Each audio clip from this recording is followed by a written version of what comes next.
Welcome back to the Red Dice Diaries, and this is a quick video response to Channel Gloy's original video about gaining the player's trust when it comes to NPCs. And I'll put a link to that down below. Very interesting video in which Gloy asks the question, how do you get players to trust NPCs and not to immediately be suspicious of them? Well, one of the main ways I can think of getting players to trust NPCs is to not try and get the players to trust the NPCs. Now, I know that sounds a little bit paradoxical, but just bear with me and hear me out.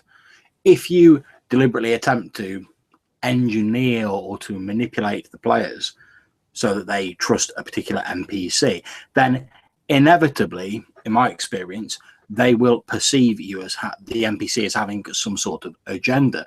And, well, you do really, because you're trying to manipulate them into liking the NPC.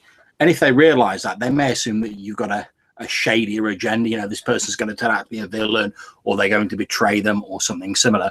And they'll probably shy away from them a bit. Or in extreme cases, they may even attack them or take other more direct actions. Now, it's very difficult, not impossible, to actually be subtle enough when it comes to engineering a like or dislike of an NPC, to actually slide it under the player's radar without them realizing. And it only really is possible if you know your players to a great degree, because you can know how they're going to react in a certain situation. You can sort of read them well, or if you're a particularly good reader of character, you may be able to do it. However, for the rest of us mere mortals, or maybe not quite so up on that sort of psychological thing, the best thing I find to do is to create a wide gamut of NPCs, and don't concern yourself with which ones the players are going to like and which ones they're not going to like, but create these NPCs, give them their own motivations, their own goals, let them be about their own business in your campaign world.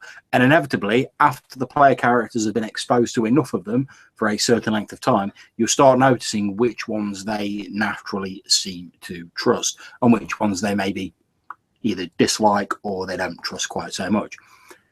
Once you've worked this out and you've started to notice this, any plot that you need to put in using NPCs that they trust, you can simply apply it to the NPCs that they've already formed their own opinions of.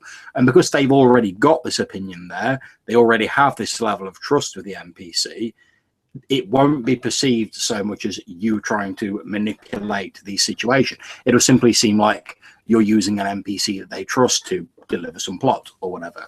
And in that way, it shouldn't cause them to shy away from them or react hostilely to them, because they've already built up this level of trust on their own before you started doing anything particular with the NPC.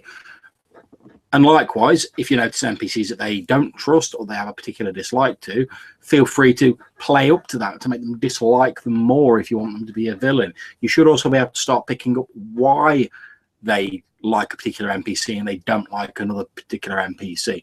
And once you start doing that, that starts leading into you being able to read your players a little better. And in future, perhaps you can create an NPC using some of these aspects that cause them to like others without them noticing. Either way, having this decent number of NPCs, all with their own goals and motivations that aren't deliberately being sort of targeted for a particular end, will help make your campaign world seem more textured and more rich, and the players will enjoy being allowed to form their own opinions about NPCs. They won't feel like anyone's trying to channel their opinions or manipulate them in a particular way. So that will be my answer to the question of how to have players gain the trust of NPCs. My answer would be, one way of doing it is to create a wide stable of NPCs, all with their own goals and motivations, and don't try too hard to make the players trust the NPCs. Inevitably, they'll eventually form their own likes and dislikes, and you can then play off them. I hope if you've enjoyed this video, you'll consider clicking on like and subscribe by clicking on the red dice there. I'll put a link, as I said, to Gloy's original video about this down below. If you have any comments, as always, bang them in the comments box below, or hit me up in the Google Plus links. Until I see you next time, thanks very much for watching. Happy gaming.